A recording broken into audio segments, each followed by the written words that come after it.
Hello, আসসালামু আলাইকুম everyone. অনেক দিন পর আমি নিয়ে এসেছি মিনি কিচেনের একটা ভিডিও। তো আমি আজকে খিচুড়ি রান্না করব আর সাথে পেঁয়াজু বানাবো ভেবেছি। সো ফার্স্টে আমি এখানে কিছু চাল নিয়ে নিয়েছি, আগে থেকে ধুয়ে নিয়েছি। অ্যান্ড সাথে দিয়ে দেব ডাল, যেটা আমি আগেই ভিজিয়ে রেখেছিলাম। সো চাল আর ডাল একসাথে নিয়ে নিলাম। তারপর অ্যাড করব সবজিগুলো। এই যে এখানে দেখতে পাচ্ছেন আমি ক্যাপসিকাম, পেঁয়াজ আর টমেটো একসাথে কেটে নিয়েছি। তো সবটাই দিয়ে দিব আর চাল ডালের সাথে দিয়ে দিব। ইদানিং আমার কাছে মিনি কিচেন খুবই বেশি ভালো লাগছে আর আমি খুব শৌখিন একটা মানুষ। সো আমার যেটা দেখি সেটাই করতে ইচ্ছা করে আসলে মাঝে মাঝে। তো যাই হোক, সব সবজি একসাথে দিয়ে দিলাম। এবার আমি বাকি আরও কিছু সবজি ছিল, গাজর আর কাঁচামরিচ ছিল, যেটা ছাড়া হবেই না। তো এই দুইটাও অ্যাড করে দিলাম আমি। ফার্স্টে চামচ দিয়ে দিচ্ছিলাম, পরে বাকিটা অফ ক্যামেরায় আমি হাতে দিয়ে দিয়েছি। তো এই তো আমি আজকে মাখা খিচুড়ি রান্না করব, মানে সবজি চাল ডাল সব একসাথে মিশিয়ে মেখে বসাবো। তো এখানে আমি তেল দিয়ে দিচ্ছিলাম অ্যান্ড তারপর হচ্ছে শুকনো মশলাগুলো দিতে হবে। এখানে একটু মিক্স করে নিচ্ছিলাম শুকনো মশলা। এই যে আমি হলুদ, মরিচ আর লবণ একটা বাটিতে নিয়ে নিয়েছিলাম। তো সেখান থেকে আমি একটু একটু করে লবণ, হলুদ আর মরিচটা পরিমাণ মতো দিয়ে দিয়েছি। তো আমি আজকেই মিনি কিচেনের ফার্স্ট ভিডিও আপলোড করছি। আমার কাছে খুবই ভালো লেগেছে কাজ করে। খুব কিউট কিউট খেলনাপাতির মধ্যে যে রান্না করা যায় সেটা আগে আসলে কখনোই জানতাম না। আজকে নতুন এক্সপিরিয়েন্স হলো। সো আপনারা যদি পছন্দ করেন আমি হয়তো বা কন্টিনিউ করব এই ভিডিওগুলো, আশা করি। সো আমি এখানে সব কিছু মেখে নিচ্ছিলাম।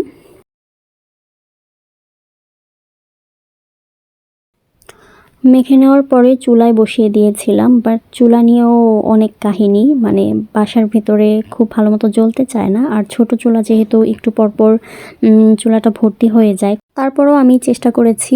আর সকালে একটা ভিডিও আপলোড করেছিলাম, সেখানে আমি ছোট ছোট পুলি পিঠা বানিয়েছি, সেটা ভালো হয়েছে। বাট এখানে যেহেতু খিচুড়িটা আসলে সিদ্ধ হতে অনেক বেশি টাইম লাগে, আর আমি যেহেতু ভাতের চাল দিয়েছি সেই ক্ষেত্রে তো আরও বেশি টাইম লাগে। তো এখানে আমি কিছুক্ষণ রান্না করেছি, বাট ভাই আমার পুরা রুমে এত পরিমাণ ধোঁয়া হয়ে গিয়েছিল, পরে আমার আম্মু আমাকে বকুনি দেয়। আমি চলে গিয়েছিলাম তারপর গ্যাসের চুলায়। আর গ্যাসের চুলায় রান্না না করলে আসলে সেদ্ধও হতো না খিচুড়িটা। সো আমি গ্যাসের উপর একটা স্ট্যান্ড বসিয়ে এই পাতিলটা সেট করেছিলাম। এই যে দেখতে পাচ্ছেন কি সুন্দর করে এখানে ফুটছিল, আর একটু খিচুড়ি নিচে লাগেনি, খুব সুন্দর হয়েছিল খিচুড়িটা, মাশাল্লাহ।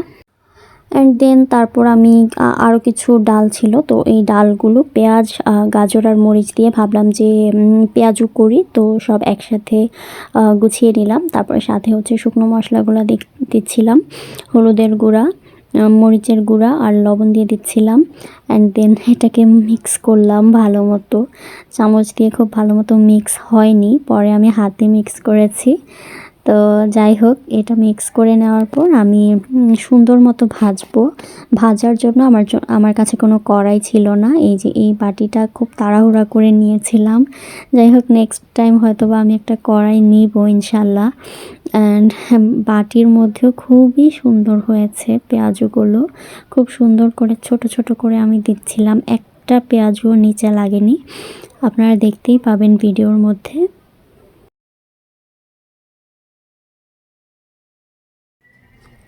এই তো এখানে খুব সুন্দর করে আমার পেঁয়াজগুলো ভাজা হচ্ছিল। আমি উল্টে পাল্টে দিয়েছিলাম, এক পিঠ একটু শক্ত হওয়ার পরে আমি উল্টে দিয়েছি, আর না হয় এটা খুলে যেত। তো তারপর আমি একটা ছোট বাটির মধ্যে কাগজ দিয়ে তারপর সেটার উপর পেঁয়াজগুলো নিব।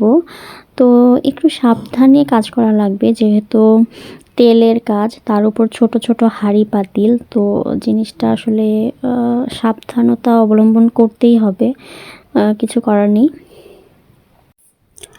আপনাদের যাদের ভিডিওটা ভালো লাগবে বা আপনারা ফুল ভিডিও যারা দেখবেন তারা প্লিজ একটু কমেন্ট করে জানিয়েন আসলে আমার ভিডিওটা কেমন হয়েছে।